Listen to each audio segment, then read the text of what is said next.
नमस्कार मित्रांनो, तर आपण केबीसी ऑल मीडिया ची सुरुवात कशी झाली आणि कशा पद्धतीने आम्ही काय काय ऍक्टिव्हिटी केली हा व्हिडिओ आपण क्रिएट करतोय. तर हा फर्स्ट पार्ट आहे. आपण याच्या पुढचे पण पार्ट्स आपण घेऊन येणार आहोत. तर या पार्ट्स मध्ये आपण डिस्कस करणार आहोत की केबीसी ऑल मीडियाची सुरुवात कशी झाली आहे. तर केबीसी ऑल मीडिया 2012 ला मी सुरुवात केली. तर त्यावेळेस अगोदर मी मागील 6 महिन्यापासून विचार करत होतो की मला एक बिझनेस स्टार्ट करायचा आणि तो फुल फ्लेज स्टार्ट करायचा आहे. तो बिझनेस स्टार्ट करण्यासाठी मी प्लॅनिंग करत होतो home shop home delivery. Home shop home delivery concept जो असा होता की आता तुम्ही जे Swiggy, Zomato, Blinkit, big basket हे सगळे जे ब्रँड बघताय त्याच टाइप मध्ये मी त्यावेळेस विचार करत होतो, प्लॅनिंग करत होतो 6 महिन्यापासून की आपल्याला एक बिझनेस स्टार्ट करायचा आहे. तो होम शॉप होम डिलिव्हरी असेल. म्हणजे पब्लिक घर बसलेल्या प्रोडक्ट बाय करतील आणि घर बसलेल्या ऑर्डर करतील आणि त्यांना घर बसल्या तो प्रॉडक्ट मिळेल. तर यासाठी कन्सेप्ट जो होता तो फक्त ₹2 चार्ज करून, एक्स्ट्रा ₹2 चार्ज करून त्यांना कुठलंही सामान, भाजीपाला, किराणा सामान आणि कुठल्याही वस्तू त्यांना घरपोच मिळतील, त्याही सेम डे मिळतील. तर यासाठी प्लॅनिंग केलं, पूर्ण वर्कआउट केलं. पण त्यासोबत फंडची कमी होती आणि टेक्नॉलॉजीची पण माहिती नव्हती त्यावेळेस. वेबसाईट डिझायनिंग, अँड्रॉइड ऍप्लिकेशन वगैरे आणि फंड पण कमी होतं. त्यामुळे मी जो प्रोजेक्ट होता तो 6 महिन्याचा जे मी पूर्ण स्टडी केला होता त्याला थोड्या दिवसासाठी स्किप करायचं ठरवलं. आणि त्या बिझनेसला मी विचार केला की आपल्याला कुठलाही बिझनेस स्टार्ट करायचा आहे त्यासाठी आपल्याला ऍडव्हर्टायझिंग आणि मार्केटिंगची गरज आहे. जोपर्यंत ब्रँडिंग, मार्केटिंग, ऍडव्हर्टायझिंग होणार नाही तोपर्यंत सेल होणार नाही हे मला कळून चुकलं होतं.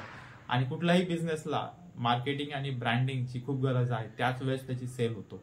मग यासाठी मी ठरवलं की आपल्याला सर्वात पहिले ऍडव्हर्टायझिंग आणि मार्केटिंग या सेक्टरमध्ये गेलं पाहिजे आणि या सेक्टर बद्दल आपल्याला माहिती घेतली पाहिजे. तोपर्यंत आपण या सेक्टर बद्दल माहिती घेणार नाही किंवा आपण या सेक्टर बद्दलची स्टडी करणार नाही तोपर्यंत आपण कुठलाही बिझनेस स्टार्ट केला तरी आपण त्याची ग्रोथ आपण करू शकत नाही. म्हणून या सेक्टरमध्ये काम करण्यासाठी मी ऍडव्हर्टायझिंग एजन्सीची सुरुवात केली आणि ऍडव्हर्टायझिंग एजन्सीची सुरुवात करण्याच्या अगोदर थोडा स्टडी केलं. बेसिक ऍडव्हर्टायझिंग एजन्सी कशा वर्क करतात, काय काय ऍक्टिव्हिटी असते त्याचं स्टडी करून मी ऍडव्हर्टायझिंग एजन्सीची स्टार्ट करण्याचा विचार केला फायनली.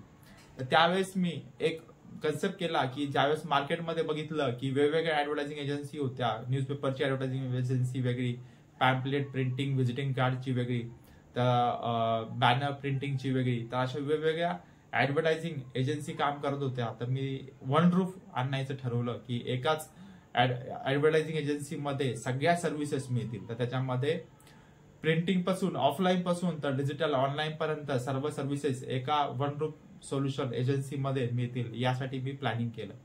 आणि त्याचं नाव काय द्यायचं ठरवलं तर मग केबीसी ऑल मीडिया हे नाव मी फायनल केलं. तर केबीसी नाव हे माझ्या नावावरून ठेवलं होतं. जसं की माझं फुल फॉर्म आहे किरण भीमराव चाबुकस्वार, तर त्याचा शॉर्ट फॉर्म होतो केबीसी.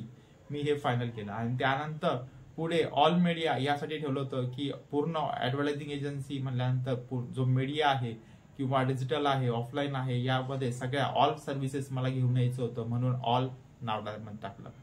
आणि मीडिया यासाठी टाकलं की डिजिटल मार्केटिंग मध्ये पण आम्हाला काम करायचं होतं आणि न्यूजपेपर वगैरे हे त्यासाठी आम्ही मीडिया हा शब्द इथे वापरला.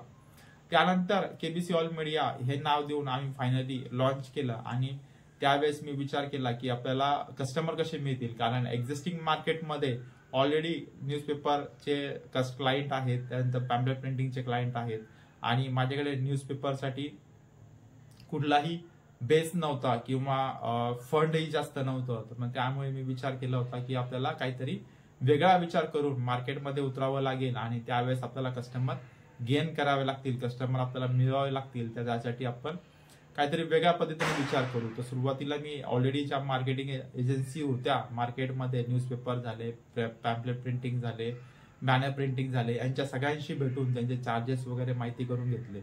त्यांचे चार्जेस वगैरे माहिती करून घेतल्यानंतर त्यांच्याकडनं मला काय डिस्काउंट देतील याचं पण त्यांच्याकडनं माहिती करून घेतली की मला काय कमिशन असेल यामध्ये. त्यांनी मला त्यांचं कमिशन वगैरे सगळं सांगितलं. त्यानंतर मग मी माझे पॅकेजेस क्रिएट केले आणि मार्केटमध्ये मार्केटिंग करायला स्टार्ट केली. त्यावेळेस काही प्रमाणात मला काम मिळालं, पण आणखीन जास्त प्रमाणात काम मिळण्यासाठी मला तिथे ऑलरेडी एक्झिस्टिंग क्लायंट त्यांचे जोडलेले होते जुन्या कस्टमरचे किंवा एजन्सीचे. मला पुन्हा नवीन क्लायंट कसे भेटतील, तर त्यासाठी मला त्यावेळेस एक कन्सेप्ट आलं लक्षात की आपण काहीतरी वेगळं करूया. मग त्या ठिकाणी पॅम्पलेट प्रिंटिंग मध्ये विचार केला आणि पॅम्पलेट प्रिंटिंग मध्ये असं की A4 साईज मध्ये जे पॅम्पलेट आहे किंवा 1/8 साईज मध्ये जे पॅम्पलेट आहे त्या पॅम्पलेट मध्ये मल्टी ऍडव्हर्टाइजमेंट आपण शो करायच्या. तर त्यासाठी आम्ही एक A4 साईजचा जो पेपर आहे त्या A4 साईज मध्ये व्हिजिटिंग कार्ड साईजच्या 9 ऍडव्हर्टाइजमेंट डिस्प्ले करायचं आम्ही ठरवलं. आणि त्यावेळेस मी हा विचार केला की ज्यावेळेस आपण A4 साईजचं जे पॅम्पलेट प्रिंट करतो, एखादा कस्टमर जर A4 साईजचं पॅम्पलेट प्रिंट करायला गेला किंवा 1/8 साईजचं पॅम्पलेट प्रिंट करायला गेला, तर त्याला जो खर्च येतो तो नियर अबाउट 1/8 साईजसाठी त्याला प्रिंटिंगला 1000 पॅम्पलेटसाठी 1000 रुपये खर्च येतो.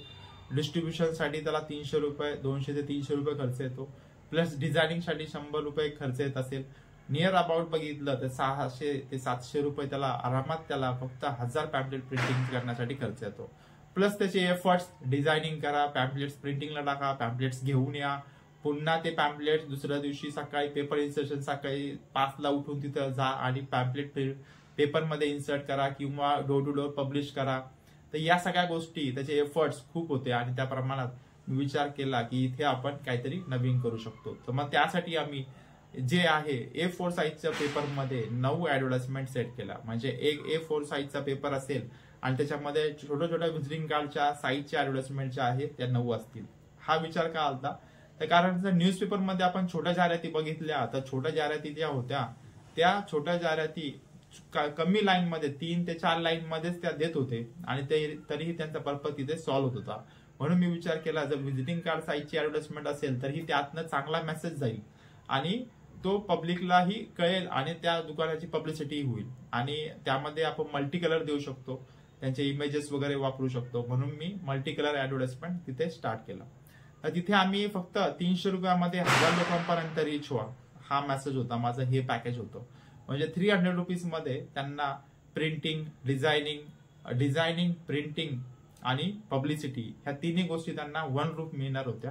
त्यासाठी आम्ही विथ कलर मध्ये जे पॅम्पलेट असणार आहे ते कलर मध्ये असणार आणि त्याचाही पूर्ण प्रूफ, जसं की आम्ही कुठे पब्लिश केल्या, कुठे प्रिंट केल्या, त्याच्यानंतर त्याचं मार्केटिंग कुठे कुठे केली याचे सगळं त्यांना डिटेलमध्ये इन्फॉर्मेशन. तर यासाठी आम्ही 300 रुपयाचं पॅकेज ठरवलं आणि त्यासाठी मार्केटिंग करायला मार्केटमध्ये उतरलो. सुरुवातीला मी 2 कॅन्डिडेट्सला हायर केलं होतं. त्यांनी मला भरपूर मदत केली आणि त्यातनं आम्ही खूप जास्त प्रमाणात कस्टमर तिथे गेन केले. आम्हाला भरपूर कस्टमर तिथे मिळाले आणि त्या कस्टमरलाही आम्ही चांगली सर्व्हिस दिल्यामुळे ते पुन्हा पुन्हा आमच्याकडे ऍडव्हर्टाइजमेंट द्यायला लागले. त्यातनं आम्ही भरपूर पॅम्पलेट्स प्रिंट केले आणि ते पॅम्पलेट प्रिंट करून मार्केटमध्ये डिस्ट्रीब्यूट केले. त्यातनं आम्हाला डिस्ट्रीब्युशनसाठी पण मुलं मिळाले आणि प्रिंटिंगसाठी पण आम्हाला एजन्सीज वगैरे मिळाला, त्याही आम्हाला प्रिंट करून देत होते पॅम्पलेट्स वगैरे. आणि त्यातनं आम्ही ते पब्लिक पर्यंत डिझायनिंग वगैरे करून पूर्ण कस्टमरची रिक्वायरमेंट आहे त्याप्रमाणे डिझाईन करून त्यांना आम्ही पब्लिश करत होतो मार्केटमध्ये. तर यामध्ये आम्ही चांगल्या पद्धतीने काम केलं नियर अबाउट 3 ते 4 महिने. त्यातनं नंतर माझी जी मार्केटिंगची टीम होती 2 मुलांची, त्यांनी नंतर सोडलं काम आणि त्यानंतर त्यांनी एज्युकेशन घेऊन नंतर मोठ्या कंपनीमध्ये ते आज सध्या आहेत दोन्हीही कॅन्डिडेट्स. तर त्यानंतर मी त्यासोबतच पुढे वेब डिझायनिंग पण स्टार्ट केलं. वेब डिझायनिंगचं जे पॅकेज आहे, होस्टगेटर नावाची जी कंपनी आहे त्यांनी सुरुवातीला फक्त काहीतरी नॉमिनल चार्जेस मध्ये डोमेन आणि होस्टिंग फ्री मध्ये देत होते आणि त्यातनं आपण एक वेबसाईट डिझाईन करू शकत होतो. .inचं डोमेन ते सुरुवातीला फ्री मध्ये देत होते. तर त्यावेळेस आम्ही फक्त 1000 रुपयामध्ये वेबसाईट डिझाईन करून देत होतो मार्केटमध्ये. म्हणजे डोमेन, होस्टिंग आणि डिझायनिंग हे पूर्ण तिन्ही सर्व्हिसेस फक्त 1000 रुपयामध्ये आम्ही देत होतो. त्यावेळेस आम्हाला भरपूर कस्टमर मिळाले फक्त 1000 रुपयामध्ये वेबसाईट बनवणारे आणि आम्ही भरपूर जणांच्या वेबसाईट्स क्रिएट केल्या आणि त्या लॉन्च केल्या, लाईव्ह केल्या. त्यासोबतच एक साईडला डिजिटल मार्केटिंग पण चालू झाली होती कारण आम्ही वेबसाईट डिझायनिंग बनवत होतो आणि दुसऱ्या साईडला ऑफलाईन मार्केटिंगचे पण आम्हाला कस्टमर भेटत होते पॅम्पलेट्स वगैरे प्रिंटिंग मधनं. त्यातनं कस्टमर वाढले आणि छत्रपती संभाजीनगर, पूर्वीचा औरंगाबाद यामध्ये आमचे भरपूर कस्टमर झाले आणि त्यातनं आम्ही पुढे आणखीन काम वाढवलं.